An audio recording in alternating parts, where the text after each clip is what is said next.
This podcast is a member of the Voices of Wrestling Podcasting Network. Visit voicesofwrestling.com to hear the rest of our great podcasts, as well as show reviews, columns, opinions, and updates across the world of wrestling. Competition starting to get thick, it's the click, so I hope you watch your A-game. A-man, no rain from the track when we unite and spit. This is an A-game, better bring your A-game. Competition starting to get thick, it's the click, so I hope you watch your A-game. A-man, no rain from... Hey now, it's the Mike and JD Show, and I am your host, Mike Gilbert, and I'm joined as always by JD by God Oliva. How you doing, JD? Solid, man. Spring break ends now. I got to go back to work like a normal person, unfortunately. Yeah. It was good, though. I had a good weekend with the family. We went up to Milwaukee to watch the White Sox get skull-fucked by the Brewers. And Murakami's good. That was a good pickup. I'm sure he'll be out of here soon. Then we saw Indiana Jones and the Raiders of the Lost Ark with the Madison Symphony Orchestra today. That's always fun. That's cool, man. Yeah, I was watching Indiana Jones and the Kingdom of the Crystal Skull today on cable. I have to be honest. I have not watched that since 2006. How has it aged? I didn't watch the whole thing. It was just kind of like on in the background. I remember in 2006, I didn't really care for it too much. Yeah, I remember. I don't know why. I'm the original trilogy. I'm like, it's great. 3 of my favorite movies, right? Crystal Skull, didn't really care for, and then the latest one, for whatever reason, I might be the only guy on the planet Earth that enjoyed that movie.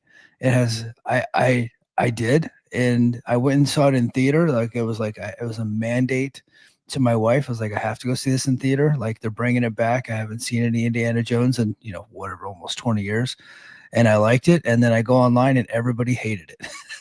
That's how I felt about The Running Man. I came out of The Running Man and I told you, I'm like, dude, this movie rules. I loved it. I thought it was great. I got online and everyone's like, what a piece of shit. I'm like, oh, it's just me. Yeah.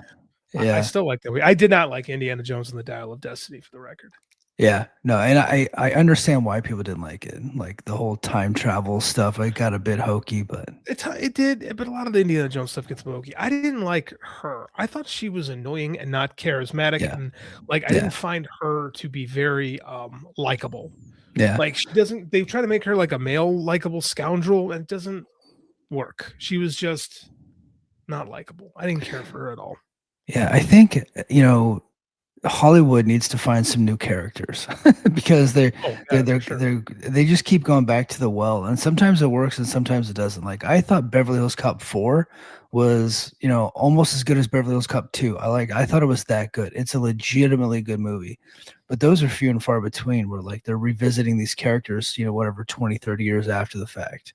I'm kind of over it, although we did watch the Scrubs reboot over the weekend.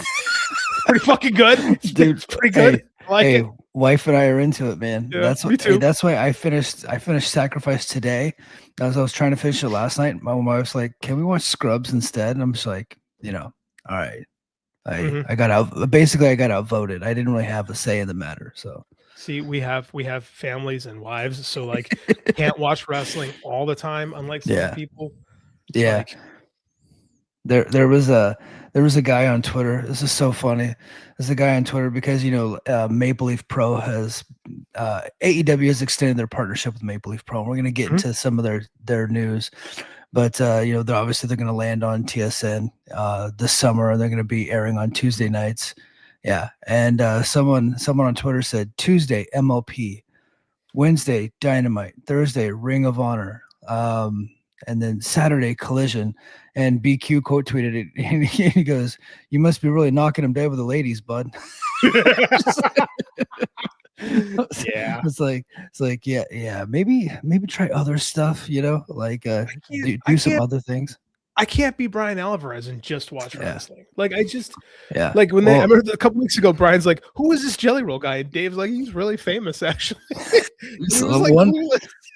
He's like one of the most famous singers in America right now. I'm sure he's international too, but like at least he's doing stadium tours in the States. Like he's huge. Like I'm not a fan, but I know who he is. Like I couldn't imagine being that out of touch I couldn't imagine only watching wrestling. It would make me miserable if it was the only thing I let myself watch on TV. Yeah, same here. Like I'm a big sports fan, and I love movies, and I'm watching Dark Winds. I'm like catching up on season 4, so I should be caught up here pretty soon. But I'm a few weeks behind in that. That's So that's on the list. Dark Winds, we're catching up. We haven't caught up. We haven't watched since season 1, but now that you're watching, I feel like. And Michelle actually brought up in the car. She's like, well, we got Netflix back because yeah, the boy got it for Stranger Things, and she's like, oh, we should watch that show with the guy from Longmire. Is how she referred to it. yeah, I guess that's Zan Maclin, as we were speaking of. yeah. I call him Lieutenant Leaphorn now. He's not Lieutenant Sergeant Leaphorn. Sorry. Uh, but yeah, I like him. And there's a new movie on Netflix with Alan Richson, the guy from Jack Reacher, Creature just beat the shit out of his neighbor and caught the whole thing on camera. living the American dream. Yeah, this guy rules so much. Honestly, actually, like legitimately fuck him because I just saw a video of him trying out for American Idol like 20 years ago. It's like, hold on, this guy's like really tall, super handsome. He's jacked. He's a bit of a badass. Like he can beat people's asses. We just found out. He's legitimately funny. And now the motherfucker can sing. Like, fuck him. Like, go to hell, you piece of shit. Complete, yeah. complete pussy magnet. Like this man is literally my hero. He was Aquaman on Smallville back in the day. Oh, really? Mm-hmm. Yeah. A fact that I know and nobody else knows. But well, I'm a big fan of Jack Reacher, and there was like this online thing about making him Batman. I'm like, yes, 100%. Like I want him to be like the jacked version of Batman for sure. So I feel like if Bruce Wayne was 6'4", shredded to the gills, and had that kind of face, I feel like Gotham would be like, oh, very clearly this is Batman. Yeah. Like I feel like how many guys are there like that? Right. I feel like you disguise it a little bit better. That's why I kind of like the idea of Michael Keaton as Batman, but I do want to see Alan Richardson be a superhero of some sort before it's said and done, because he's legitimately awesome. He has a pain in the ass neighbor who was a little bitch and he got his ass beat by him. I'm like, this man is my hero. Yeah, but anyway, he's got a new movie out called War Machine on Netflix, so I'm looking forward to checking that out. My buddy, he used to be on the Observer. He's not on the Observer site anymore, but Josh Nason said Mike, you got to check this out. So I'm definitely into it. It's on my list of things to watch. So lots of stuff going on in the world of pro wrestling, though. We should probably go ahead and get to the chat first. The chat's blowing up tonight, man. You guys are crazy. Thanks. Dude, look at all this. A lot of stuff going on in the chat. We're gonna get to the chat first. Catch up with this, to be honest with you. I am not. I'm gonna get to a couple of questions, and then we got to get to the news. We're gonna try to keep this at an hour tonight. JD has got the boy in the room with him, so he's got to bounce rather quickly, so we can't go overtime. It's a good thing I have headphones on and he has headphones on, because Mike admitted he would fuck man.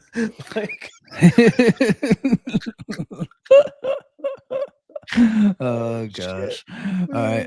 AWN, he goes, Mike, did you go to WrestleMania 31 in Santa Clara? Wish you WWE did. I did. Actually, just popped up on my Facebook today. I was taking videos of it. So wish WWE came out to Levi's more before TKO took over. Went with my uncle, had a blast. Only Mania was Sting, Taker, DX, NWO, Roxy. I loved that WrestleMania.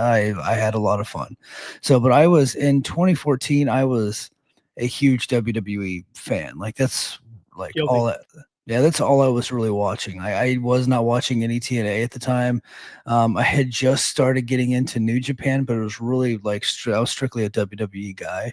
And I not only did I go to that show, I went to that NXT in San Jose, and I went and saw Jim Ross's one-man show that weekend. That was the first time I ever did, and the last time I ever did WrestleMania festivities. I did go to the WrestleMania that was in LA a few years ago with Cody and Roman Reigns, but I enjoyed myself, but it wasn't the same. I did not have as much fun because I'm just not, embedded in the WWE lore anymore like I was back then. So Connor's coming after. Connor's going to come after you for that. Who, Connor? Yeah, Connor, the 21-year-old, is going to expose Dave. I figured that guy out. That's the pizza fucker, right? I was literally going to ask you that. If this is the guy, like, when is this guy going to fuck a pizza? Like, I think it's the same guy. He just has a whole different gimmick. He switched up the gimmick. He laid low for a couple of years and now he's back, but under a pseudonym named Colin, I think. Did he Colin, not Connor, excuse me. It shows you how important this guy is to me. Yeah. Did he switch up the gimmick? It's like it's the same. British. same gimmick. I think a different name and from a different country, but I think it's Yeah. like the same dude doing the tweets. I think you might be right. Yeah, could just be a transplant. All right. AWN, I'm gonna give you one more big dog, and then we got to get to the rest of them. Let's see. As we draw close to a year of the AAA buyout and the official declaration of the TNA partnership, what are your guys' thoughts on both after decades of WWE being isolationist, now playing with others? So they're not really playing with AAA. They own They them. own it. Yeah. Yeah, so- That's like playing with your own toys. That's like you Yeah. went and bought a He-Man toy at the store and you're playing with it. It's Yeah. not stop playing, let other kids play with your toys. It's doing Yeah. what you want. But it has been successful. Like I don't think that I find it interesting that CMLL and AAA are truly their own things now. Like Yeah. CMLL had their like with WWE, with the shadow of WWE looming above them, CMLL had like their best year at the box office. You know, Yeah. like 2025 was a massive year for them, and it's rolled into 2026. The TNA thing is interesting to me. They have been better with TNA. It seems like I don't know. It seems like they're a cousin that they just kind of talk to sometimes. Yeah. You know, Yeah. and I think that's probably for the best.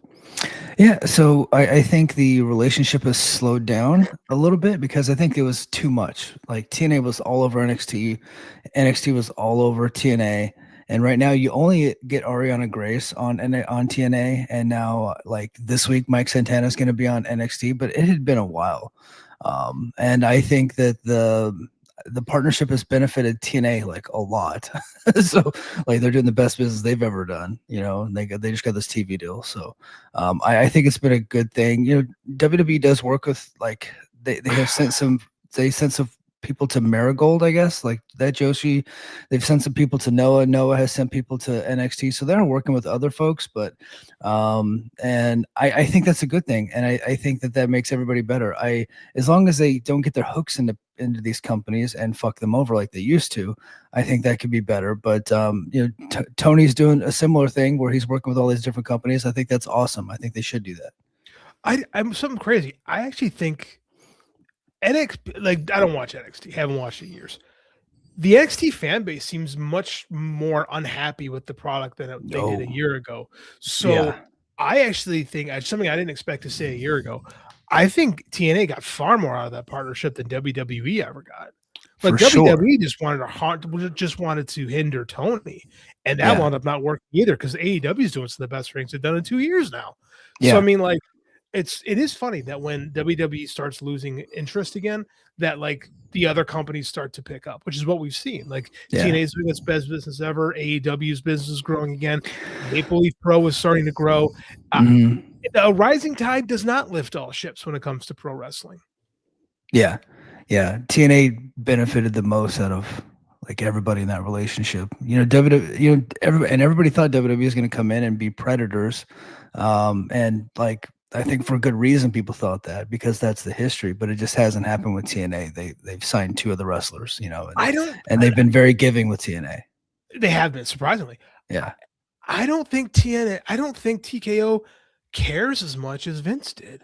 No. This is why I'm going to maintain this. I don't think this TKO thing is long for this world. Like I'm not saying it's going to go out it's going to go out tomorrow, but I truly think in the next 5 to 10 years, maybe I think closer to 5, I think you will see UFC and WWE be sold off. Yeah. Because there is going to be more value. Like these big conglomerations, like they stay together. I say this every week. They stay together for a little while, and then you can make money if you sell off the chunks. Yeah. Right. And I think that eventually someone's going to come along and buy WWE, or they're going to spin them out or something. Because it just doesn't seem, it seems like TKO is operating like they're going to make as much money as they can now.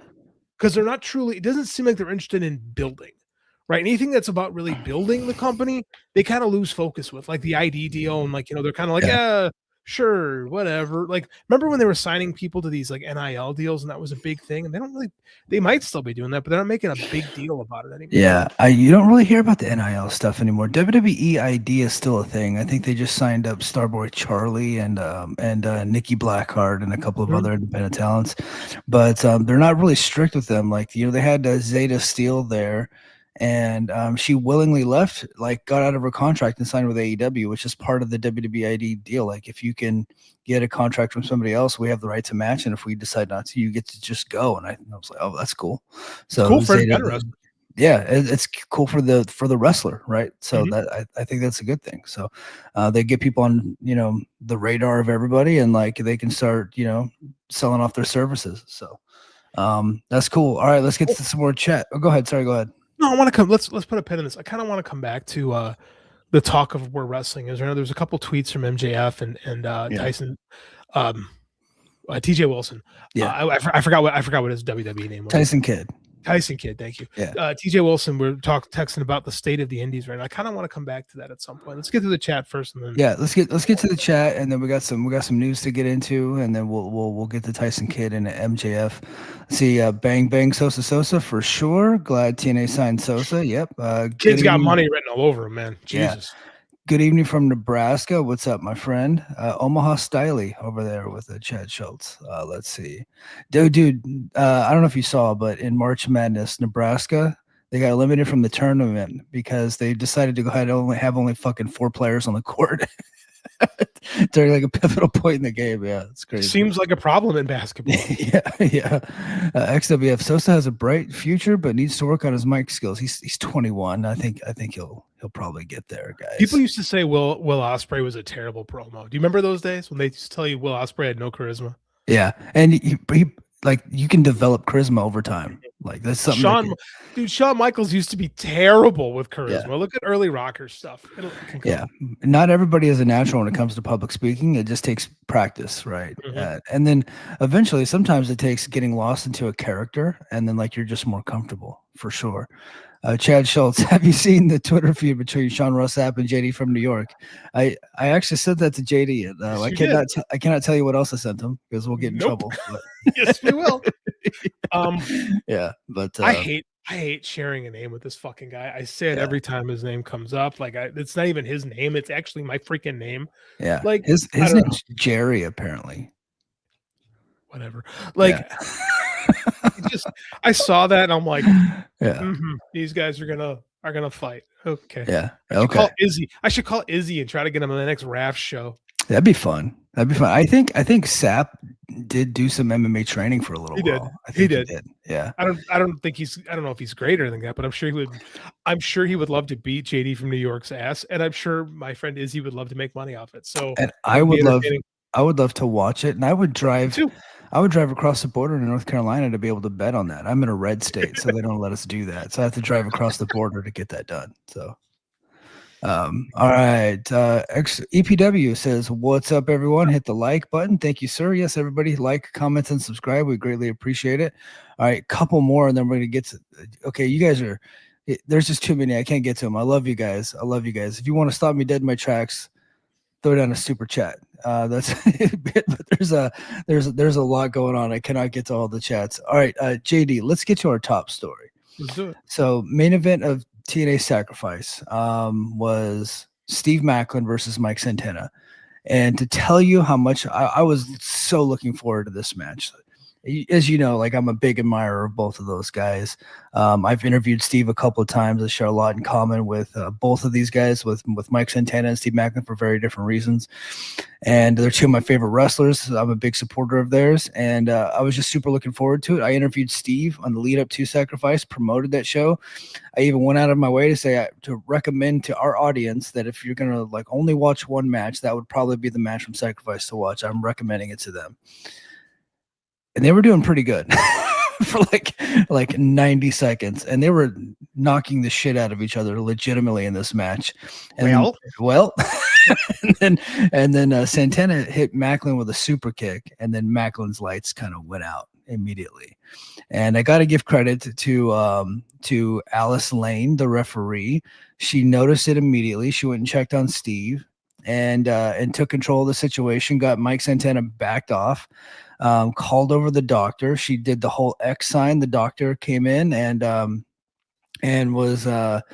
took a look at Steve, and Steve did not. It appeared to me that he did not want to leave the ring. And then Carlos Silva, and then eventually Ace Steel came out, and they got him out of the ring. But looks like he's okay. I did reach out to him, and he got back to me the next day, and he told me that he was doing pretty good, and he's like good to go. TNA has reported that he is safe and he is good to go. And that he actually went to the. Oh, come on, King, give me a break. He weren't shilling it up. Yeah, I was promoting a match for everybody that I think would be good. But it wasn't very good because it got like they went to no contest within 90 seconds. It was fun up until that point, but he's good to go. He got to the hospital and he didn't end up getting diagnosed with a concussion, which concussions can be tricky. And as someone that worked at a trauma hospital, and I had to take Marines and soldiers and all kinds of people over to the TBI trailer so they can go get their TBI test done after blast injuries, you can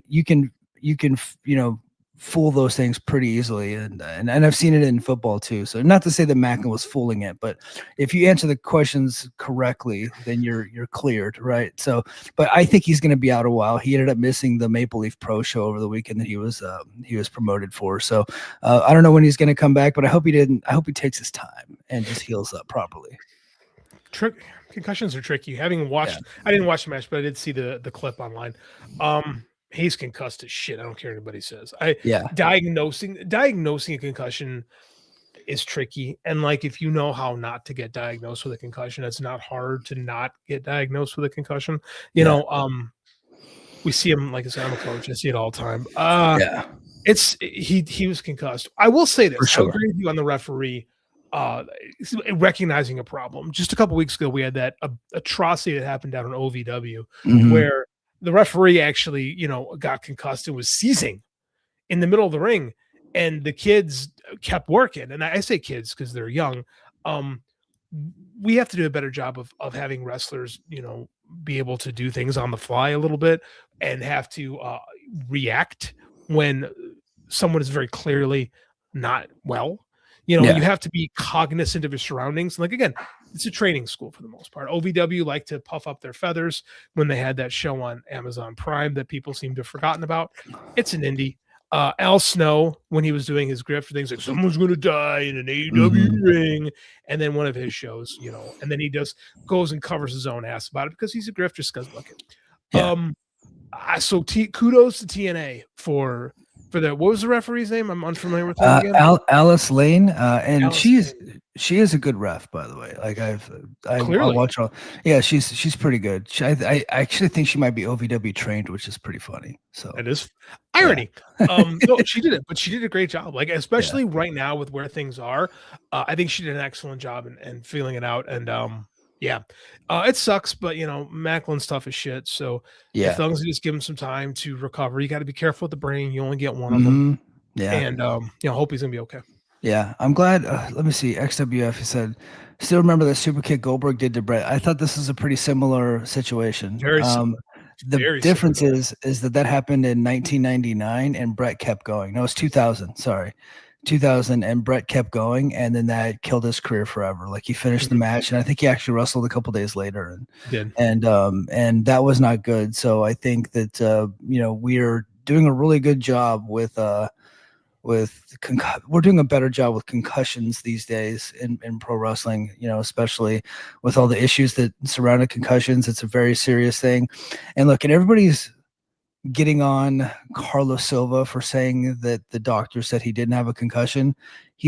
Carlos isn't saying that he wasn't concussed. Like, that's not what he's saying. He said he went to the doctor and they said he got cleared there, but he's good. That doesn't mean he's going to put him right back in the ring. He's not downplaying his symptoms, right? See, this is but that's all you step into it when you said the answer to the question is the doctors are evaluating it. Yeah. We'll know more later. And that's all you have to say. Because if you say, well, the doctor did have concussion, and like, he very clearly got knocked out. Anytime you're not conscious, it's concussed, right? That's just the rule of thumb. Like, as a wrestling coach now, if our rules we've had the last 2 years, if the kid goes out, if the trainers approach the kid and they say, "Are you okay? What happened?" and the kid says, "I blacked out," it's over. The match. That's why when you hear that as a coach, you're like, God damn it. Like, because he said the magic word and there's nothing you can do about it. And I get it. I believe me, I get Brett, I get these guys. I'm still a competitor myself. I get in the moment you're like, I'm fine, I can go. I just got my bell rung. Like, I understand that. I am a meathead at heart, but I can sit here clear-headed on a podcast and tell you that, you need to pull back a little bit. And like we're so much better about concussion protocol. Because like when we were kids growing up, you got a concussion. It was, dude, I know for a fact I played football with concussions. Oh, for sure. I know I did. Yeah, for sure. And we're in a much better place. But that's the thing is, you just got to take time. And as a leader, you don't comment on it. Someone goes, "Oh, I did so. How's so and so? Doctor's taking a look at it. Day by day, we'll figure it out." Yeah, I think he was just trying to give everybody a warm fuzzy, say that Steve's okay, and Steve is okay. That's the good thing. But that's the thing, though. When you say he's okay, what does that mean? He very clearly is not okay. Like, and there's such a giant pendulum that swings when it comes to these things. That's why you have to go with I'm sorry to say this, but you got to go with the WWE non-committal stuff, right? Like, you don't go with the warm and fuzzy. You go, "Hey man, I'll be all right. We're working on it day to day. We're working with the doctors." That's it. That's all you got to say. Yeah. Yeah. I don't think that what he said was a bad thing. There's no downside. If he puts him right back in the ring, okay, then we'll have a conversation. But that's not what's happening. Here's what we have to remember is Twitter isn't real. Like, anything that people say on Twitter and get worked up about, it never translates into real life stuff. It's just whatever your goons are on top of on Twitter. It's just not reality. So you're best off not playing those people. Tony Khan. Yeah, so he said it. There's no downside for what he said, and Steve's doing good. He told me himself he's doing good. He's told a lot of people, and he came out and said it. I thought Mike Santana had a really. What do you think about this? Mike Santana commented on the situation this morning, and him and Steve are mortal enemies on the TV show. But then and there he goes, "Look, freak accidents happen. It wasn't supposed to happen that way. Steve's one of my best friends." So I was like, part of me was like, you should have come on and say, yeah. Part of me is like, Mike, maybe you should have said, fuck him. I kicked his ass and knocked him out. I'm the champ, baby. But he's the baby face, so you can't do that. You know who would have said that? MJF. Did you see the Speedball tweet where Speedball? It was like Speedball's reading one of my tweets from like 2 years ago. Like, there's people who don't like the way I wrestle, blah blah blah blah blah, and I understand I'm trying real hard. And it's just like, I think you fucking suck. Yeah, he had MJF had another good one when he did, because they're doing an angle with Nemeth getting taken out backstage because Nemeth wasn't at the TV tapings, and he just commented on there. He goes, "LOL, pussy," because they got a match. They got a match coming up, so he's still building the match. Yeah. I did see. I think it was Sue Williams who said, "Someone get Nemeth pregnant too," and that made me laugh. I laughed very hard when I saw that. Wait, who got pregnant? Who are you talking about? Oh God, I heard. Don't do it. Don't do it. Don't do it. Everybody knows. We're not supposed to talk about it, but everybody knows. Yeah. The juice got loose, man. What else? What do I say? Oh yeah, brother. Hey, headphones back on. You're not supposed to be listening to this. Yeah. That's so funny. But God bless Steve. Tough dude. Got his bell rung. Hopefully he takes his time and comes back when he's completely ready, completely healthy, and all of that stuff. And he actually has good medical care because he's VA. So he didn't have to rely on TNA to take care of that stuff. He can just go to the VA and he'll be all right. So that's the good news. Yeah. That's the good news.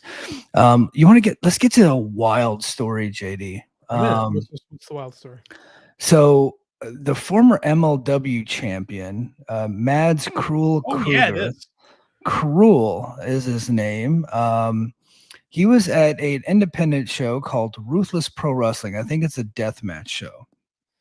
And so Lou Nixon has detailed to Cultaholics Tom Campbell the events that had led to the alleged stabbing of Cruel by a fan at Ruthless Pro Wrestling. So they had a show, and one of these fucking deathmatch fans decided to stab Cruel at some point during the show. I'm just gonna read this verbatim. We'll get there, King. We'll get there. We'll get there.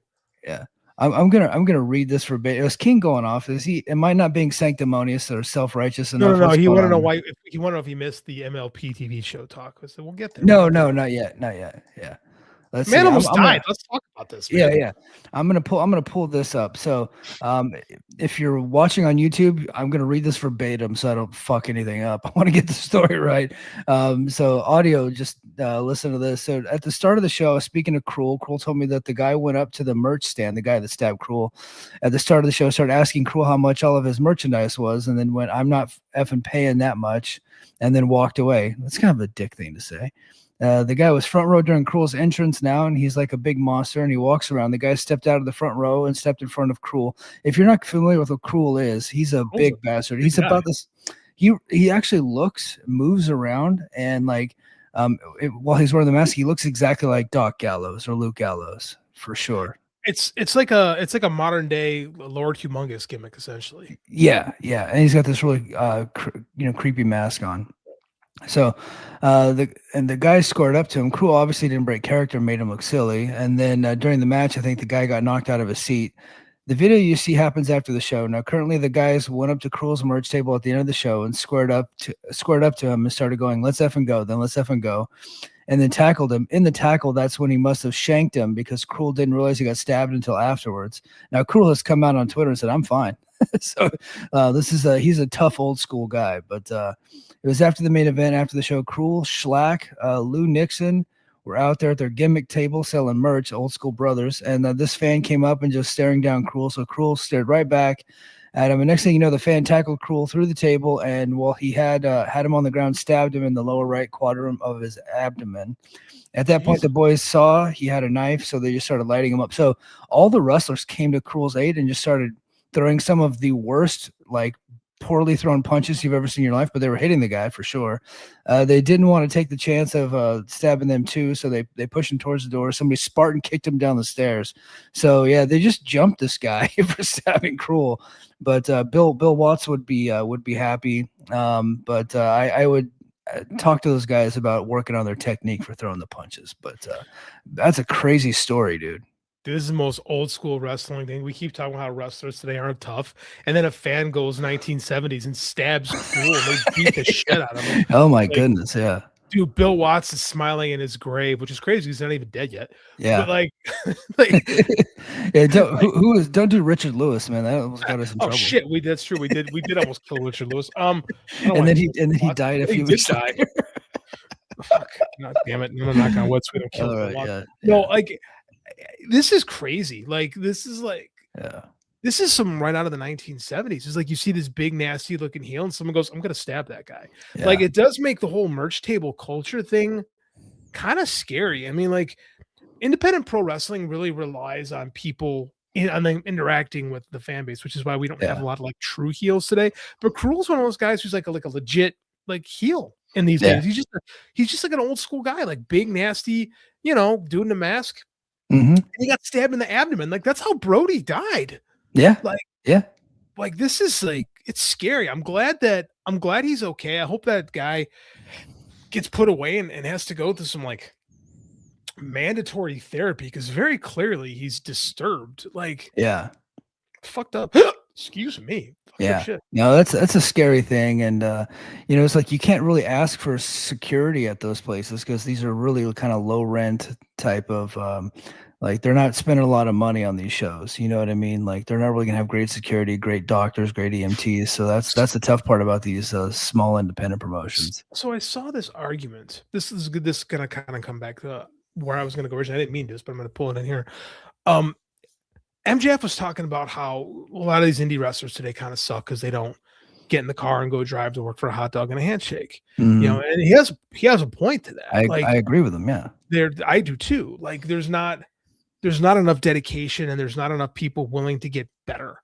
And even, TJ Wilson was talking about today how even WWE, these guys aren't getting enough reps to where like, it's funny. Joe and Rich did the same thing we did. They were watching old Midnight Express shit, right? Yeah. And we talked about last week, and we were watching how guys just aren't as good as they used to be. No. I know we talk about how much better wrestling is, how much more athletic it is, but like work is better back then. Like we watched the Midnight Express, the punches were better. It looked more fluid. Like wrestling was just better back in the day. And a big reason of that, and like you're talking about Kenny Omega and Will Ospreay, yeah, those guys are amazing. But like the average wrestler is so much levels below what they were 30, 40 years ago because they're not getting the reps in, right? Mhm. I just saw this argument on Reddit actually where this guy's like, he hated the argument that MJF said because it's exploitative to the workers. And they're like, these people need to be paid what they deserve because also otherwise you're just justifying forcing people to be homeless to chase a dream. And I'm like, I get what you're saying, brother. Like I'm a hardcore leftist too. But when you choose a life in the arts, you have to understand that your work that doing work in an artistic field until you get a full-time contract is a hobby. Yeah. It's not a job. And I said, like, what you're saying makes sense in theory, but these independent shows cannot run like that. They will not exist. And if your idea is when they shouldn't have them, then where do these people get better? Exactly. And you can sit there and say it's bullshit if you shouldn't be able to do this, da, da, da. And I mean, to an extent, you got a point. But I mean, I know Jim Cornette likes getting his outlaw mud show, whatever. But I mean, if these things don't exist, how do people get better? How do people get work? How do people how do they learn to be pro wrestlers? Because we've seen for over a decade now, just putting people in a warehouse in Orlando, unless you're a woman, because it seems to work better for some reason with the women than it does the men. Like occasionally you'll get Roman or Obafemi or something like that it works out really good for. But there's a whole lot of more failures than there are successes. Right. And the vast majority of talented professional wrestlers came up working for hot dogs and handshakes. That's just the reality of it. It's like if you're going to be an actor, the vast majority of people don't start working on, Martin Scorsese film. You do like dinner theater or you do some shitty independent films or student films where you're not getting paid anything. The only way you get better at something in the arts is just to go do it over and over again until you get good. And it does suck. But and these are the backsides of it. Is you could get some fucking lunatic who still thinks it's real, who tries to kill you. But I mean, like, how else are you going to get better? Yeah, it's the old, Sugar Ray Leonard said that he was at his best when he was, young in boxing and he was coming up, and that's when he was at like his peak. And he said because it's hard to get out of bed when you're laying in satin sheets, right? Mm-hmm. Like it's really tough to get out there and get the road work when you're rich. And I get it, and I think the journey is a part of the story. The journey is part of how you get better. And like remembering the days when you were broke and you were, starving and you're out there, like Steve Austin will tell you, is like he was like living off of just like, boiled potatoes or raw potatoes and things like that. Like he couldn't afford, but it made him hungry and it made him great. And then by the time he got to where he was at, like he had, arrived, and he was an anomaly because it really took him 7 years. Like it only took him 7 years. A lot of guys back then, it was taking 10 to 15 years before they actually were making it big. And it only took Steve Austin 7 because he was a unique generational talent. I hate the idea that Steve Austin wasn't good and nobody cared about him until he became Stone Cold. That's not true. No. Steve Austin literally was Pro Wrestling Illustrated's Rookie of the Year in 1990 because everybody went, oh my God, this man's amazing. From the moment he walked into a ring, it just took him time to become like an elite main event. Yes. Yeah. Yeah. Like, 7 years, like think about 7 years. 7 years ago is when Dynamite started. Okay. Look at this. Dynamite starts in 2019. It's 2026. That is the same amount of time that Steve Austin who shows up at Chris Adams' school and has the match with Bret Hart. That's the same amount of time. Yeah. Fucking wild. Yeah. And look at how much he improved between 1988, 1989 and 1996, Steve Austin versus a guy. It's just some of the guys that got plucked from the indies, started working Dynamite and decided to quit working the indies. And they've been on Dynamite for 7 years. Like, are they better than they were 7 years ago? A lot of them, no. The same with a lot of the people that were in NXT. Are they better now than they were 7 years ago? For the most part, they're not. And it's because they're not out there starving. They're not out there getting better. They're not hungry. They don't really want this life, right? Like, and we sound like a couple of old curmudgeons, but like, I think when we're watching the Midnight Express and the Rock and Roll Express, like, Dennis Condrey at that point had been around for 10 years, but Bobby Eaton had only been around for a few years. And Rock and Roll Express hadn't been around for that long either. And they're elite performers because they had been working a couple hundred matches a year. So Cyberry 99 says MJF had other things going for him besides that, so it's easier to say that. Like what?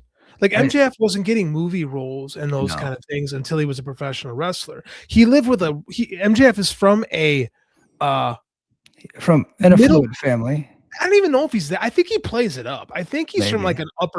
like an upper middle class family in Long Island. Yeah, Like I think they play up them being the wealthy thing. I don't think he's actually wealthy. I think he's comfortable, but he himself drove around and did those things. Like MJF hustled his ass off. Like he wasn't getting those huge opportunities. He had one spot on the All Out card because he annoyed Cody Rhodes until he gave him a shot. And he was just in a battle royal and took advantage of those things. Like that dude, say what you want about MJF. That dude hustled his ass off and worked for every opportunity he got. Like that dude, talks the talk, walks the walk. Yeah, he was on the Indies driving around MVP, just peppering him with questions. Like that story that he told was the true story, for sure.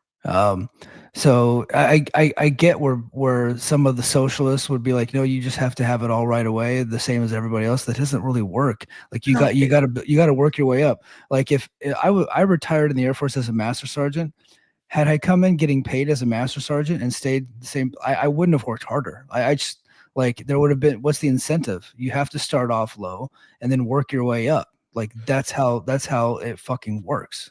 I'm not saying this is too as like incentive, but the reality is, and like I've worked as a video guy, like I did it all, like as far as like good jobs, shit jobs, up, down. And when I was giving out jobs, I would give a lot of internships to people. One, because you didn't have huge budgets. Two, people like I want to get paid, and I'm like, you ain't worth it. Yeah. You ain't, and I had to learn that too. Coming out of college, I was the best person in my college. When it came, my reel was better than everybody else's. But when I grew up and had to get a real job, I was competing with editors that had been in the business for 30 years. People that work for Oprah. Like, you think, who are you going to hire? A guy who's got 30 years under his belt, or some snot-nosed kid from college who doesn't know what the fuck he's doing. Like, that's just the reality of work. And I think a lot of and I hate how we do sign conversions, but like, in reality, like when you're young, you don't know what you're doing. The only way to get better is to do it and to take shit jobs and to earn your way and get better. The only way to get better is to do things. And I think that's a massive problem with the AEW rosters. A lot of those people haven't had the haven't taken advantage of the opportunities to get better. Yeah. Chris Statlander went all over the place with MJF and worked those shitty shows. Yeah. She got better. Like Bain was out in, like, she was signed, like, remember there were rumors about her being signed to AEW for like 2 or 3 years. She was in Japan getting better. Like, this is what you have to do. And a lot of these kids from the Performance Center aren't that great because they don't have opportunities to get better. And here's one of our favorites. Like, Jay has not improved in years. No, because she does not get out on those shows and get better. Like, she's very comfortable in her contract, and I don't think she's worth re-signing. She's got a great look to her, but there is no difference from her from 2020 pandemic era to right now. Look how much everybody else has come in and surpassed them. Like the AEW women's division used to not be very good. Now it's pretty goddamn special. Yeah. Ton of talent there now. Yeah. Yeah, that's a pretty loaded women's roster there, and if you're not out there paying your dues and getting better, you're not going to make it. Willow paid her dues and got better. Dude, she was on every indie. She was on every freaking indie. Willow was everywhere. Brian Cage still works. Like the man just got back, and you know for sure he's going to be in the car driving somewhere because the man loves to wrestle and he's really good. He is. I know we're supposed to shit on Brian Cage. He's a good professional wrestler. He is, but Don Callis's criticisms of him are fair. Hilarious. He does way too many moves, and he lets these little guys do all these big moves to him. It's like, brother, tone it down. But he just really loves professional wrestling, and he's a super nice guy. Chad Schultz has a good shot right here. Bear Bronson, dude is everywhere. He just did he got permission from TNA to go to Japan and do a tour there in Japan because he had never been there before. He's working every indie. He's got work every weekend, and he just went to Japan, and then he's coming back, and now he is going to be teaming with Brian Myers against the Hardy Boys at Rebellion, and he's probably going to win the tag titles because he's actually a good wrestler. Dude, then Japan's the best place to go to. Like those, like Dragon Gate, there's shows all the time for Dragon Gate. New Japan, there's shows all the time. Big Japan, you go up there, there's tons. Kyosho Pro, like there's tons of places to work in Japan that run house shows. The house show business is still alive and vital. Same in Mexico. There's tons of that stuff. In the US, they're kind of dying. And I understand from a business perspective, you not wanting them, but I mean, like, I think we need to go back and have these guys be legitimate independent contractors and the guys who are actually going to get out there and work. And that's what I like about AEW is a lot of those guys that want to work. Dude, MJF is going to wrestle Nemeth on an independent show. Was it is it a Creator Pro show? I forget. Creator Pro, yeah. Yeah, and look, neither of those guys need the reps. They're just doing it because they love the business and they It's love to good get for back to the business. it's good for pro wrestling. Yeah. It's good for Yeah. the independents. And I like what AEW and now what WWE done too, where they're trying to replicate the old NWA system where you have these like territories, right? Yeah. Where star performers are going to call them can move between them. So if you're in AEW, you can do stuff in New Japan, you can do stuff in CMLL, and now you can go work up in Maple Leaf Pro Wrestling. Michael, there's a segue for you. Yeah. Yeah. Speaking of which, Maple Leaf Pro has landed a weekly series on TSN Network. If you're an American, which I hope that you are, God bless you, and you don't know anything about Canada, which you shouldn't. Uh, just kidding. TSN is basically ESPN in Canada. It is their biggest sports network. So it's like TSN's number one and Sportsnet is number two. So they got a big Canadian breakthrough announced this weekend, and Maple Leaf Pro will debut a new weekly show called MLP Mayhem on TSN starting July 2026. It's going to air nationwide in Canada. It's the first traditional TV broadcast for MLP in Canada. TSN already carries AEW Dynamite, so this puts MLP alongside AEW. Scott D'Amore goes on to say, from the very beginning, Maple Leaf Pro Wrestling's mission has been to showcase our outstanding Canadian wrestling talent by having them stand side by side with the very best in the world. In order to do that, we need a big platform for them to be seen. Tonight, we take a huge step into making that a reality. MLP Mayhem. So tapings are scheduled June 12th and 13th and August 7th and 8th at the Windsor in Windsor at St. Clair College. This is a big deal, and I think it's really cool that they are side by side on that network. Now, I don't know if it's going to be TSN proper or if it's because they have kind of like what ESPN does here. They have ESPN 1, 2, the Ocho, but then they also have ESPN Plus and ESPN Unlimited. So I don't know if it's going to be on the app or if it's going to be on the standard, but either way, this is a big deal for Maple Leaf Pro. This is awesome for them. Yeah, like I said before, like Tony's got his nice little territory now, right? Yeah. So, and then he's working with Scott D'Amore, right? Scott D'Amore is going to have Jimmy Jacobs writing the show, a Scott D'Amore promotion written by Jimmy Jacobs. But I can tell you one person that's never going to watch a single episode. Who else is Canadian? That girl with the tarot cards. Oh, sweet Jesus! You're right. What's her name? I can't remember. Taylor Wilde. Taylor Wilde. Yeah. Yes. Yeah. That's funny. That broke me. Absolutely broke me. That being said, I think this is really good for wrestling. Scott, I assume he's going to have the same because TNA under D'Amore is very different than TNA under Carlos Silva. I assume Scott's going to have, just based on what I'm seeing, is going to have very similar business mind to this and having a couple guys that there are theirs, and there's going to be a lot of people traveling. And it's like I'm very curious, Mike, because wasn't Maclin supposed to work the Maple Leaf Pro show this weekend? Yeah. Yep. He so I was a little salty about this because they announced that Maclin was going to be there instead of the TNA tapings, and they announced it like 30 minutes to an hour before Macklin's about to go headline a world title match. So that match had gotten doomed before it ever been started, and of course he gets hurt. So, but yeah, he was going to be there, but I think that TNA lets their, like Rich Swann was there, he wrestles for TNA, so Maclin was supposed to be there. They let their talent work that territory too. So. That's going to be interesting. I wonder if that will continue with now that they have TV, because with the TKO relationship with TNA, where does that? Because now we all know it'll happen. Where Scott will say, like very similar, Rich Swann and Ricochet. There's an AEW talent and a TNA talent working in Maple Leaf Pro. Like the '80s guy in me is like, hell yeah, this is like it was back in the day in Toronto. You'd see this kind of stuff back in the day. I don't know where this lies. Well, I think it's probably going to vary depending on the talent, because there's a lot of talent in TNA that are not on exclusive deals, and I think Rich Swann would be one of those talents. Now he's non-exclusive, like they have him for a number of dates, but he can kind of work wherever he wants. And then there's other guys like Nick Nemeth, who I think are on an exclusive deal and have to get like explicit written permission to go work at certain places. But he's a big enough starter where he can probably do whatever he wants. So he can go work Creative Pro against the AEW World Champion. That's no problem. Yeah, insanely fascinating to me. Yeah, we live in such a cool era of pro wrestling. So the thing about it is that Carlos Silva, he's not a pro wrestling guy, and I think that's a good thing because he's not caught up in like the drama and the tropes and the bullshit that's going on for 40 years. And Nick Nemeth's a big star to him, and so he's like, you want to go work MJF? That's fine. And then he's probably not even gonna like MJF has to win, obviously. Like Tony's not gonna let him lose, and I don't think Carlos cares. It's like, it's not on my TV, I don't care.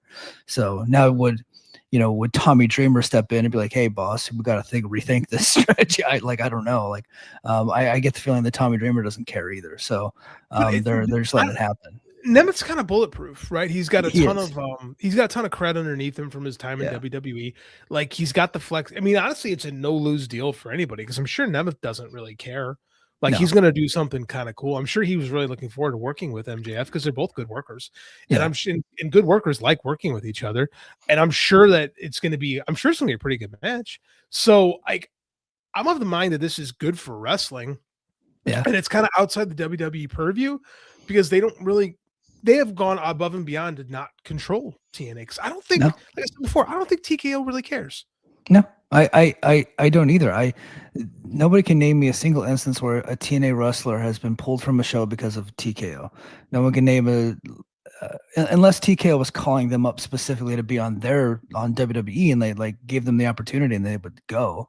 But I mean, like, no one, like, TKO has not pulled rank on TNA for any stuff like that. Like, their wrestlers wrestle AEW wrestlers all the time.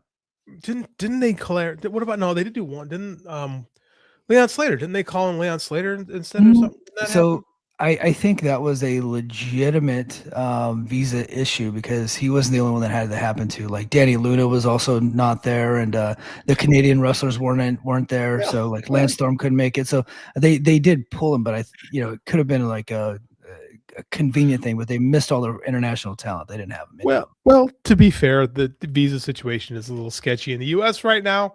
Make of that what you will. Yeah. So I mean, but if they wanted a TNA talent on their show, they could have. But nobody's been pulled because of an AEW wrestler on that show. Like, Rich Swann just lost to Ricochet, and it wasn't a big deal. And I know he's not exclusive, but if TNA really wanted him not to do that, I think they could have figured out a way to make that not happen. By the way, I think it was last week you told me that Rich Swann's having a really good year and is really kind of really found himself. I watched that match on Twitter. He looked great. I didn't even recognize Rich Swann at first. It's been a while since I watched him. Yeah, he is a brother in scalp like me, and he decided to go ahead and come on home.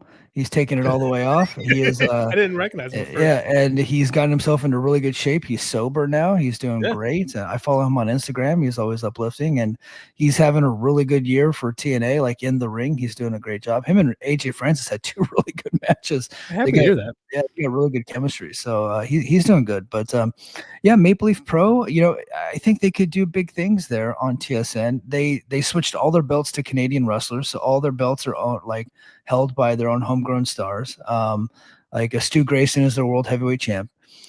Stu Grayson's not a big star, right? He's probably not going to draw you a lot of money, but I think as long as AEW is subsidizing the TV show and they have the partnerships with New Japan, they had Kaito Kiyomiya was there, so they got help from Noah. That's interesting.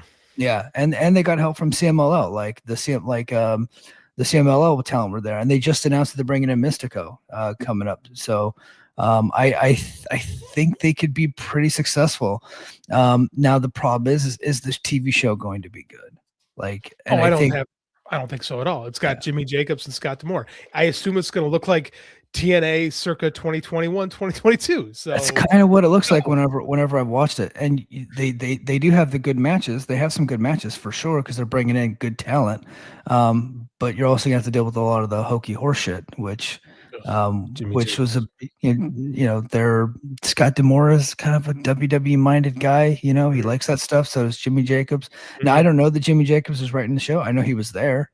I know he was shooting an angle. So I don't know what's going on, but I just hope it's good, and I hope it works out.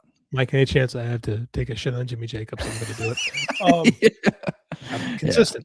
Consistency sprays for Impact Days. I'm happy for him. In all honesty, I think it's good for wrestling. It's good for Canadian wrestling specifically. Yeah. I like that they have their own Canadian targeted promotion now. I think that's really cool. I think that because everybody likes Scott. Scott's got a really good reputation in wrestling. So I think a lot of people, because he's known for taking care of talent. So I think that a lot of people will come in and do stuff for him. You know, I think that's going to make it kind of interesting because I think it can have this, like, and I always do this. I'm going to do it again. I don't care. It's going to have a real Memphis-y vibe where people can kind of bounce in and bounce out, and just kind of, you'll have your locals that stick around, and then you'll have people that kind of travel. And I think that's great for professional. Like you said, they're bringing in Mystico, they're bringing in Kaito Kiyomiya, which shows they've got some Noah stuff going on. And it also means that it just shows me that these guys are legitimate freelancers. And I think that's good for wrestling. Like having these people be independent contractors that can pop in and pop out. Mystico has just proven time and again in multiple promotions now just how valuable he is this year. Yeah. So I'm looking forward to seeing what they're doing. I am going to check out the show occasionally. So, quick notes. How do we watch it? I don't have TSN. How are you going to watch it? Illegal downloading. Oh, never mind. I forgot who I was talking to for a second.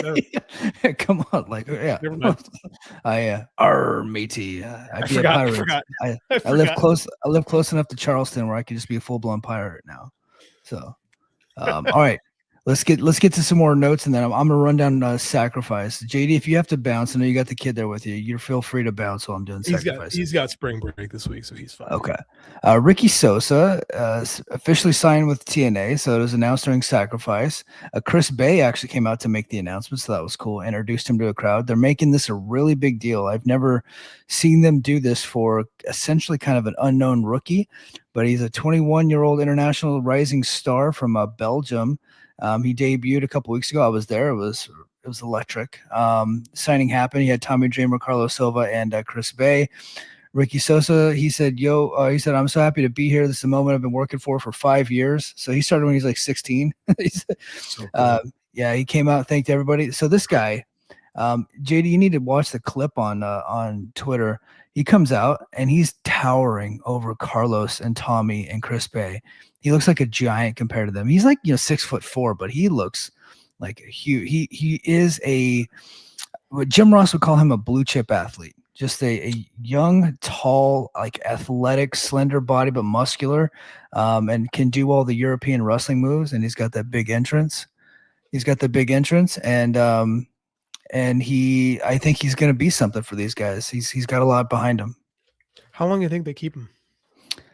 Probably 2 to 3. I think that a young guy like that, you'd want to get 2 to 3, and then he'll probably outgrow the promotion at some point, I would think. He's not without flaws. He's not. He's 21. Yeah, he's not without flaws. He's raw, I would say, and a bit green, and so he's got to work through some of that stuff. But like TNA is a good place for you to do that. Yeah, he'll be based out of the States now. And he's going to work all the indies. So. Oh, that's even better. And in TNA, he'll be working with guys like Eddie Edwards, and Maclin, and those dudes they're pros. They're pros. So. Yeah. Hey, next story is Kyle Fletcher injuring his foot. I gotta go take care of something. Kyle Fletcher injured his foot, and Mike didn't prepare me for any of this. So let's go take care of something, Mike. Kyle Fletcher got hurt last night on Collision. I actually missed the show because I was at the Brewers game with my kid. I kind of want to go back to TNA signing Ricky Sosa. Like I said, I haven't had a chance to watch Sosa in the ring yet, but I do like that they find a kid who's, really, really young, 6'4", big body, like Mike said, because it just, for so long, independent wrestling has just kind of been dominated by, well, quite frankly, guys built, my size. I'm only 5'9", I'm a little heavier than probably a lot of them, but like too often independent wrestling specifically has been, dominated and dictated by the whims of kind of theater kids, right? We haven't had a nice influx of like blue chip athletes, so to say, in pro wrestling, specifically indie pro wrestling, for a long time. It seems like anybody with some like really like high athletic pedigree has kind of found their way into the performance center.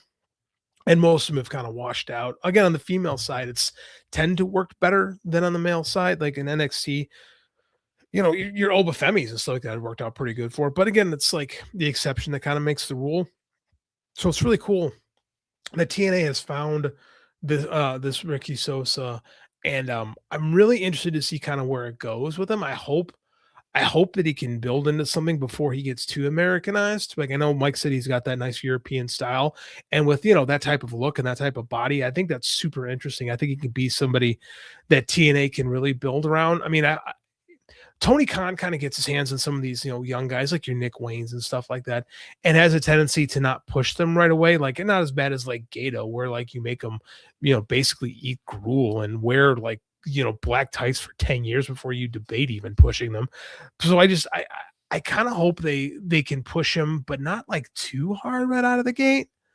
Right, because I think you got to let, like Mike said, if he's got some development, not issues, but he's got some development that needs to be done, it's probably going to be better to kind of let him build a little bit, as opposed to just kind of putting putting the rocket strap right behind the kid and just kind of pushing him right away. Like, I know back in the day they would do that sometimes, and sometimes it worked, sometimes it didn't. Tommy Rich famously won the NWA title at 24. Right. But that was kind of the highlight of his career, was at 24. And then after that, he was kind of just, he was just a mid-card, not job guy, but just like a mid-carder bounced around the territories for the rest of his career. So, I don't know. I'm super interested to see kind of where it goes. We got some chat stuff I might as well pull up right now.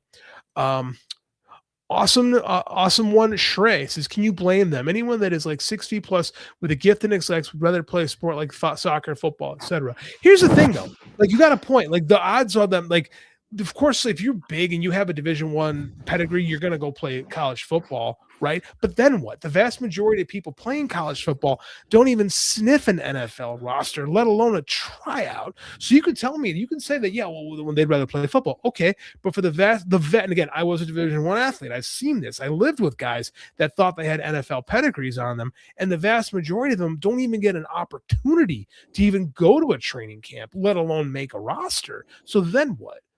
Like, you've got this, like, and this is what like made pro wrestling work for decades, was we talk about Bill Watts all the time. Bill Watts would bring in guys like Dr. Death, right, who played football and wrestled at Oklahoma. And he was able to find a career in pro wrestling, like, for a long time. Wahoo McDaniel, these dudes who were successful football players. Wahoo McDaniel's in the damn Hall of Fame. Yeah. He was an AFL star, and he wrestled because they weren't making any money in the offseason. Like, that's just the thing, though, is you can have all this, and it isn't until now, like, only now can these, and I say now within the last like year or two with these NIL deals, can athletes in college actually make real money. Like, you got college kids that are making a good living playing sports now. That is new. Like, and I don't know how long it's going to last, quite frankly. Like, but I mean, what then? What are you going to do then? Because, like, we all know, if you give a 20-year-old kid $400,000, they're going to put it back into the economy pretty damn quick. Yeah. So, like, what do they do? Like, professional wrestling gives people good athletes an opportunity to further their career. They just don't do it in wrestling. Like, and they should. And I think I was talking to you, Mike, where you're gone. I was talking about how it's cool that Ricky Sosa is this, lean-bodied athlete, because for too long, I should say, independent wrestling's been dominated by theater kids. Yeah. And it's nice that we're getting an athlete back into it. So, welcome back. Yeah. Sorry, my kid she was kind of like sleepwalking. So she came downstairs, she was like half asleep. So she needed dad. So I had to take her back upstairs. So all right. So the other story was Kyle Fletcher hurt his foot. He's in a walking boot, might be fine. All right, let me get Kyle Fletcher's tough as shit. He'll be fine. Yeah, he'll be fine. Kyle Fletcher's another guy. Kyle Fletcher's a big guy. Fletcher's like what? He's like 6'2". Like, and then he had a kind of a baby body for a long time. Then recently he's been lifting quite heavy. Oh yeah. He's on like good stuff. Okay. Let me get to this. Is the TNA Sacrifice review. I was able to finish it today. I was trying to finish. I started it Friday night. Started at the end. And then I tried to start it from the beginning on Saturday. I got outvoted by the wife. We ended up watching Scrubs instead, but I finished it today. So I was able to carve out a couple of hours today to go ahead and get the show done. The pre-show, Mike doesn't watch pre-shows, guys. Sorry to tell you this, but BDE, or as BQ calls him, Big Dick Energy, versus Ryan Nemeth. And Ryan Nemeth got the victory there. And Tessa Blanchard defeated Jody Threat. There you go. That was in 6 minutes. Surprise, surprise, Jody and Tessa Blanchard are going to do another match at the tapings, and it's a street fight because they have a mandatory that they have to have a street fight at every single event. So another street fight coming to TNA. They're very creative over there. All right. All right. So the show kicks off. The first match, JD, Leon Slater versus Eric Young. Eric Young's pushing 50. right? Challenging for the X Division title. And he's doing this whole like cleanse gimmick. He wears this mask and he takes the mask off and he's back to being crazy Eric Young, right? Oh, okay. This match was so fucking good. That's great. I just like, it's like, you would think that Eric Young wouldn't be good anymore, but he's still like a really good wrestler. And I don't think he's ever going to get the credit he deserves for just how good he is, because he just never made it at like that elite level, you know, like he did his WWE time, and he just, by the time he got to the main roster, they just, you know, he just wasn't like their kind of guy. So he's been back to TNA, and he's just a damn good pro wrestler. And when you need someone to have a good pro wrestling match, you throw EY at them.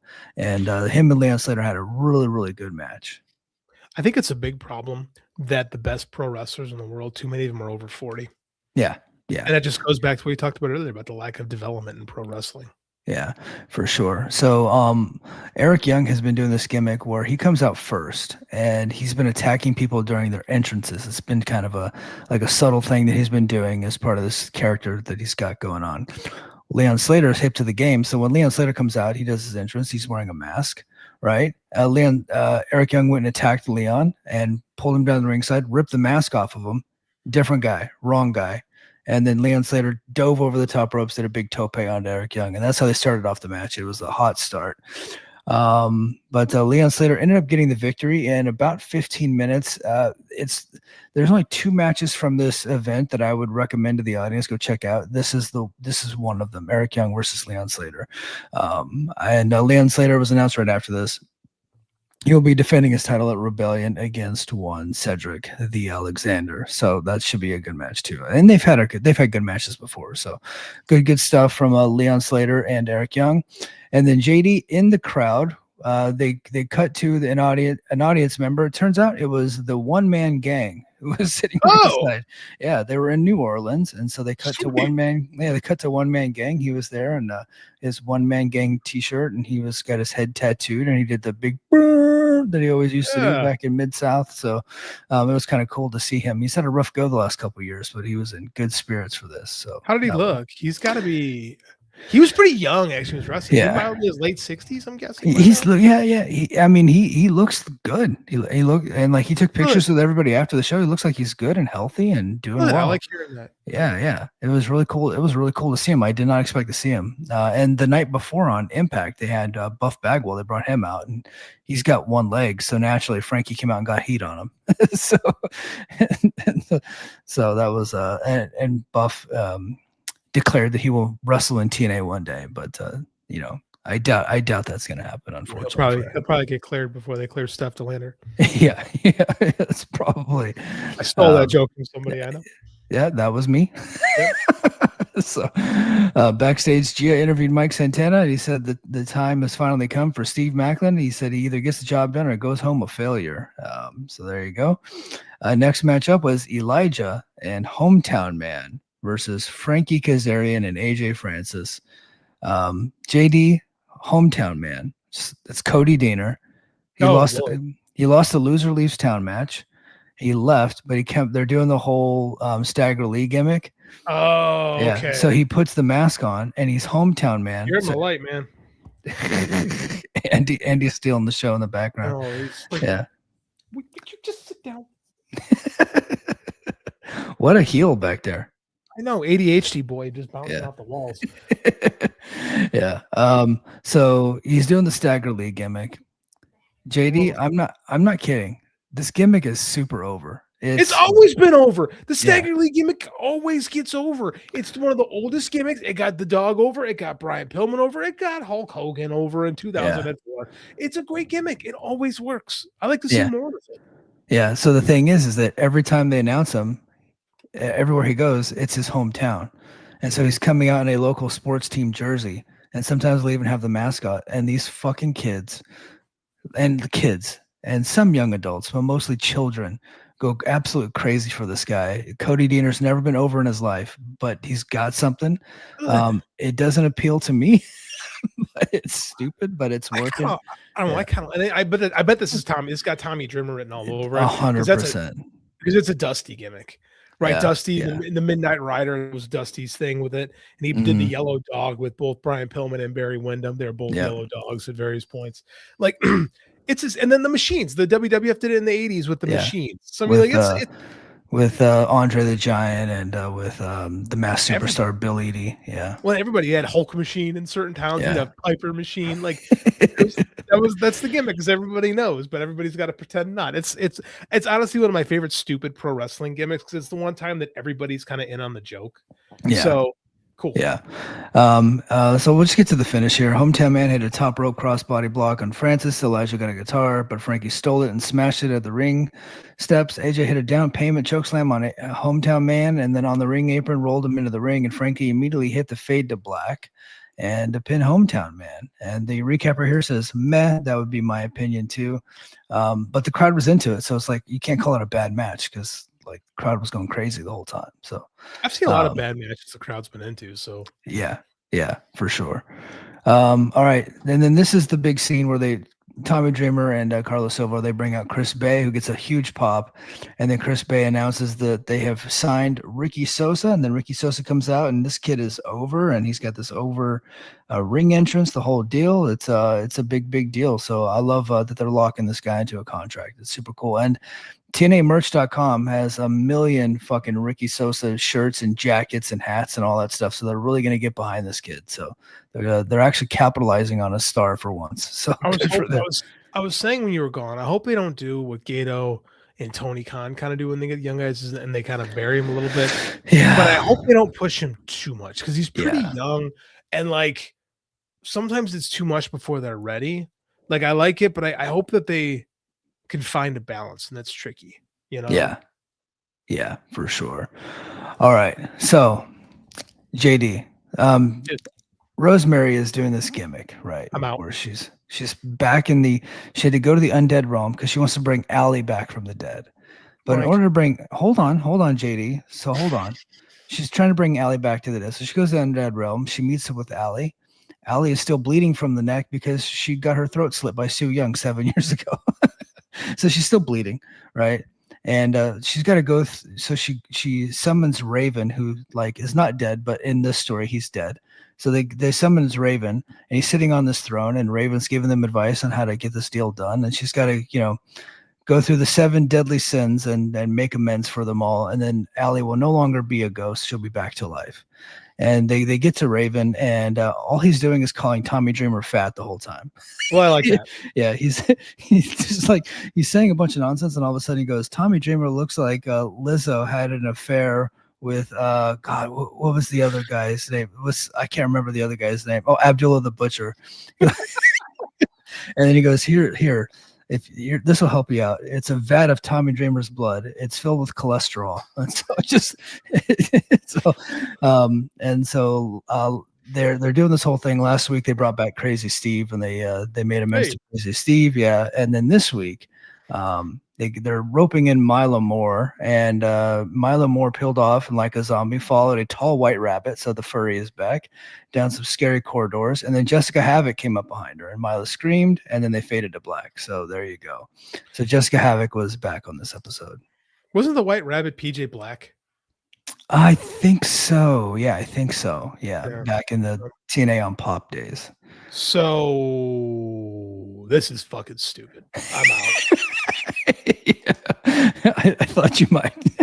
Ariana Grace was just stinks. I fucking love horror movies, and I love horror books. It's what I write, but I just hate it in wrestling. It's so stupid. I do like Raven still, feuding with Tommy Dreamer 30 years later. I expect that. I was watching it. I was like, I don't think anybody's getting over it. It's just Raven calling Tommy fat. And honestly, I like it. Okay. I'm okay with it. Yeah. Yeah. So Ariana Grace, she's defending her title against Danny Luna, Lei Ying Lee. Ariana has her fiance Stinks with her.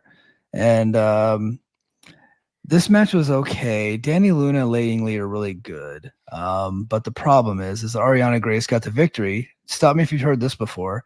Lei Ying Lee hit Danny Luna with her finish. Stax interrupted the count and then pulled Lei Ying Lee out, and then Ariana Grace stole the pin because she's the heel, and you got to steal the pin in a 3-way. So that's what they did. So Ariana Grace is still the champion. So pretty creative finish, man. Yeah, pretty creative. Yep. And they're setting up for quite possibly the worst Knockouts World Title match in history with Ariana Grace and Indy Hartwell coming up. I don't know when, maybe a Woof. Rebellion, but that's what they're doing. Yeah. Yeah. Woof. Yeah. Pretty bad. Pretty Ugh. bad. Dude, Yeah. she's worse than her dad.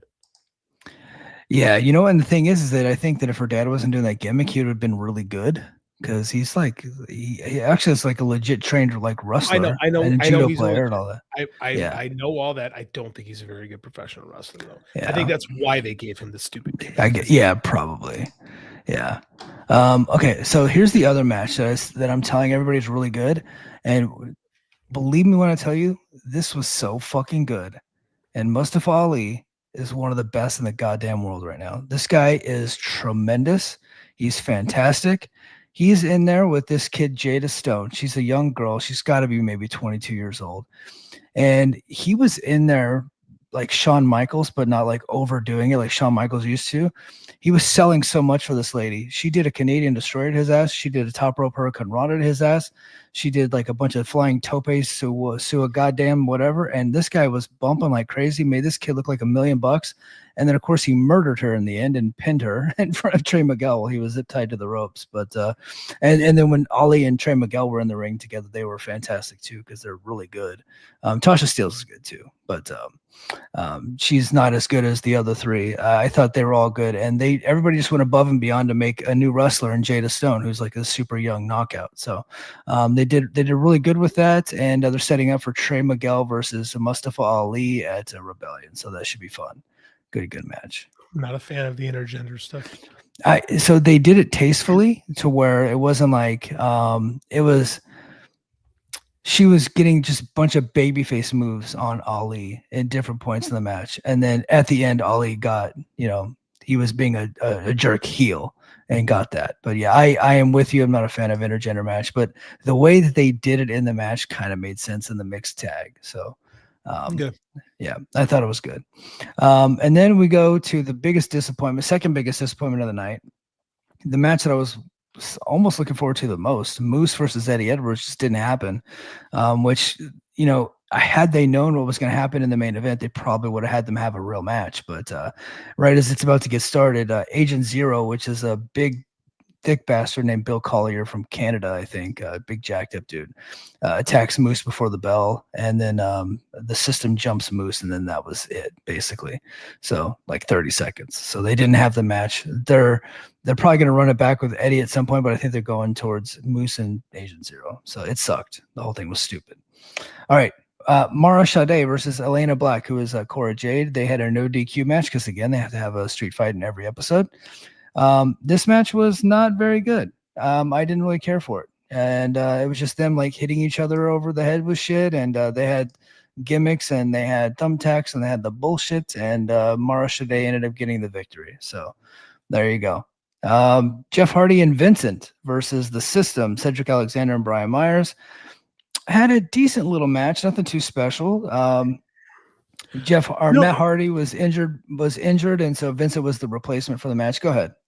Bill Collier was somebody. He was in AEW for a little bit, but Bill Collier. Just Bill Collier? He didn't go by something else. It's okay. Yeah. Yeah. And hold on, Chad says he's almost 50. That's true. Like and I think that's probably why AEW didn't really bring him in, because he was working a lot of the AEW dark tapings there for a while, and they just never brought him in, but he's really good. Yeah. So TNA has given him a shot, even though he is a pretty old guy. But he's like shredded. He looks great. Okay. So Vincent was replacing Matt Hardy, and because Matt Hardy got mysteriously beaten backstage on the night before. And the big twist is that it was actually the Righteous who beat him up, which is what we all expected. They have a decent little match. Jeff Hardy hits the Swanton bomb, and then as he's getting up, he's going to go for the pin. He looks over at Vincent, who's laughing his ass off. They go to the screen, and there's his brother bloodied backstage, covered in blood, and then big Dutch is standing over him just laughing. And then that distracts Jeff, who then gets hit with a roster cut and gets hit with a lumbar check from Cedric Alexander, and they get the victory there. And then they leave Jeff lying. So we got the Righteous and the Hardy Boys are going to be wrestling coming up on Thursday with the big Collision versus TNA Impact going head to head. That is what they're going to go run opposition with, is the Righteous and the Hardy Boys. So there you go. It's probably the best thing to have. Smart. Yeah. Okay, Elegance brand came out. Ash is still not there. She's taking time off for a mental health break because Mickie James called her a mark, and all the fans keep chanting "mark" at her. So she is taking mental health time. That's kind of funny, actually. It's kind of a great gimmick. I like that. It's a story. I don't really like that they're using slurs though. Like Dave told us that mark is like the N word, and so here they are in TNA basically saying the M word, and I think I'm offended. So I think they should really clean that up. But so they're doing their promo, bunch of horseshit. Anyway, they get interrupted by ODB, and then all of a sudden she introduces New Orleans' own Taryn Terrell, who's back. Oh wow, yeah, she's back. I think she's back for this. They've been setting this up on Twitter for a while. She's been going back and forth with Ash by Elegance. And then Mickie James comes back. And so they're at the pay-per-view. They're going to do the Elegance brand versus ODB, Taryn Terrell, and Mickie James. So, how long has it been since Taryn Terrell's been in TNA? Since 2016, I think. Maybe 2015. Because she was the leader of the Dollhouse. Yeah, she was Dollhouse. And then she held the company up for money, and they just let her walk. So, and she hasn't been back since. So, yeah, she held like Billy up for money. That's how long ago that was. Wow. And then Billy brought her into NWA, and then I don't think she actually wrestled much there. So I think she used to be married to Drew Galloway. I think so. Yeah. Wow. I think so. That just, you blew my mind with that. I had no idea. Yeah. Excuse me. I had no idea she had anything to do with wrestling anymore. Taryn Terrell, still. Anyway, let's get to the main event. I was wondering. That was where I was really wondering. Just still. Wow. Yep. Lemon pound cake. Sorry. All right. Thank you for introducing me to that, by the way, last week. I got so many more memes that I saw this week because of that. I appreciate you sharing that with me. Yeah. I walk around saying lemon pound cake. I'm always like, why are you saying that? I was like, I don't know. No reason. Don't go on the internet. Don't look it up. Don't look. Yeah. And then the main event was Mike Santana versus Steve Maclin, and we all kind of know what happened there. So for those of you that came here for a Mike glazing the Sacrifice show, I can't do it. So they didn't give me the two the main event was not anybody's fault. That was a complete accident. So I'm not mad at them. So, but I can't recommend that you guys go watch the show. There was two good matches that I really liked, and it was Eric Young versus Leon Slater, and it was the mixed tag match with Mustafa Ali and Trey Miguel. Everything else, you don't really need to pay attention to or watch. Dude, you get too much shit for glazing TNA. I mean, like, and I give you more shit than anybody about it. Yeah. But I mean, like, you're pretty fair on them when they have a shitty show. Usually the first, which is why they hate you over there. Yeah. There's people that legitimately hate you in that locker room. Yes. It entertains me more than anything, quite frankly. Yeah. But like, you're usually pretty fair on them, to be honest. Yeah. So I like those two matches. So if you're just a match person like those, if you just want to watch a couple good matches, those matches were pretty good. So go ahead and check them out. If you need 1,000 kickouts, like they may have done 6. So I'm sorry, but you're just like, if you want more kickouts, Collision had those for you, and I'm sure there was a lot. So you could watch that instead. So, but it wasn't, and that's why they think you're a TNA glazer. Yeah, is when you do stuff like that. Yeah, for the record. Sure. Yeah, for sure, and that's okay. I think I'm fair to everybody, and I'm like a dick to everybody, and as long as I'm equal. So I think that's good. All right, guys, that is gonna do it for us this time on the Mike and JD show. And until next time, mahalo. Competition starting to get thick, it's the click, so I hope you watch your A game. Made no rain from the track when we unite and spit. This is an A game, better bring your A game. Competition starting to get thick, it's the click, so I hope you watch your A game. Made no rain from